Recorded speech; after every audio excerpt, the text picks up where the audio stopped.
Mugicha, this is the good stuff. As you saw on my little calendar, it's the 29th of February, which means it's a leap year. I don't know if that's really significant, but today's 40 degrees in Sydney, which is significant, so I'm pretty sweaty.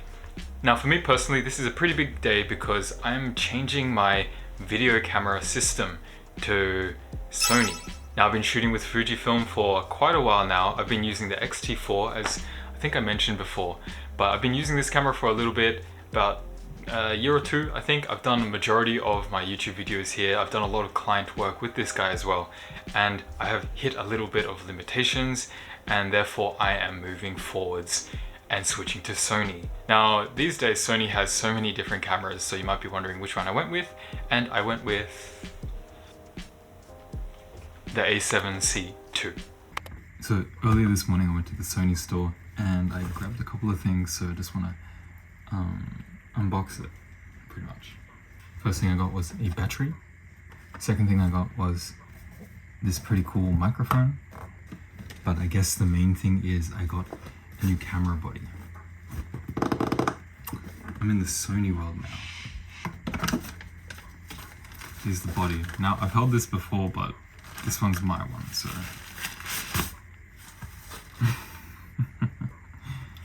Oh wow, it's very light. It's so small and compact. I can't believe how much power this little body has. Now I don't want to get into details about like why I chose this over the X-T4, like the technical stuff. The only thing I do want to mention is the autofocus is superb on Sony cameras. I had a little play around with it on the FX30, which is a different body, and yeah, I kind of fell in love with that, and I wanted to switch to Sony for a while, and I'm finally here.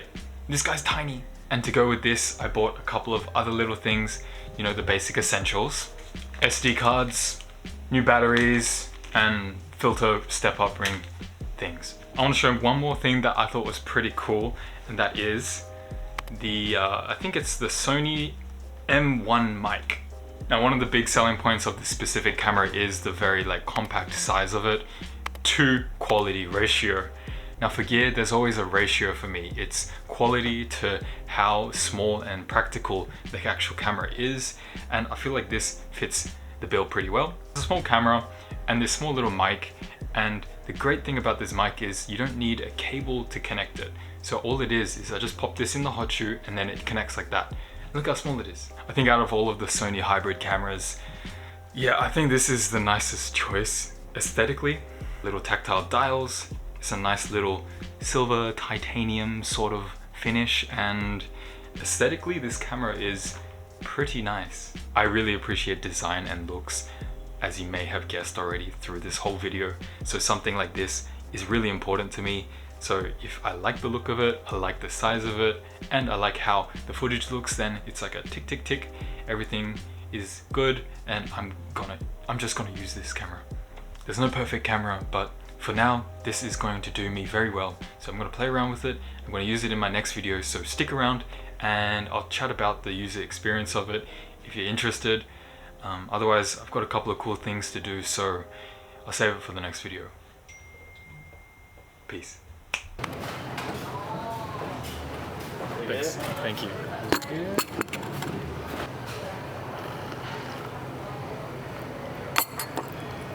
Morning, we're at a cafe. I got some coffee, I got that fuel. Yeah. You know the Instagram like group chat thing for like yourself, I guess? Like I have an Instagram group chat and it's called Tatsuki's Corner. And I just post like BTS stuff of like shoots that I've been doing, and yeah, like you guys have been like liking and commenting on all the things that I've been sharing, and so I appreciate that. I was asking a couple of questions that were more related to just like this like little vlog situation, and just asking you what you'd want me to talk about. And one of you brought up the X100-6 by Fujifilm. Now the X100 series I think is such a wonderful product.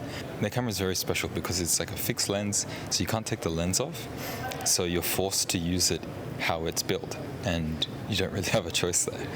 No, that sounds dumb, but the reality of it is sometimes you have too much choice with cameras and lens choices. And if you're taking around multiple lenses while you're traveling, it just gets bulky and in the way. It's such a beautiful camera. I actually think it's almost an accessory, like a fashion accessory, like a handbag or something. Because like you have a nice leather strap or something, wrap it around your shoulder. It looks beautiful, man. Head turner for sure. Now the X106, I did see something that it was like towards $3,000, which is a lot of money. You can definitely find second-hand ones from previous generations, and I think that's what I would recommend for most people, because apart from the weather sealing in the latest one, there's not too much difference. You might get a little bit more megapixels, but essentially the shooting experience is the same. But yeah, that's my take on it. If you guys ordered it, let me know in the comments. Now I've got another question. This is camera recommendations for a beginner. And I feel like a good camera to start with would be something like the Fujifilm X-E4. It's similar to the X100 series, except you can change the lenses, which I think is a pretty big deal. And if you're starting out, you probably want to try out different focal lengths and see what you actually enjoy. Yeah, it looks cute. It shoots film simulations, which Fuji is like really famous for. They make beautiful colors straight out of the camera. And yeah, I think that shoots video too. So X-E4, man, try that out. Anyway, I've got a bit of work to do, so that's why I'm at the cafe to work. Just working on some more videos. I actually got a question. How do you edit your videos? I used to use Final Cut Pro, but these days I'm actually using DaVinci Resolve. I recently switched to DaVinci because its color grading is like next level. It's much more thorough than Final Cut and Premiere, although I didn't really use Premiere that much. But yeah, I switched for the color, but then eventually I just realized that if I'm going to be doing all my color in this, I may as well just edit in it as well. So I dove in, gave it a go, and yeah, I haven't really looked back. It's been pretty good so far.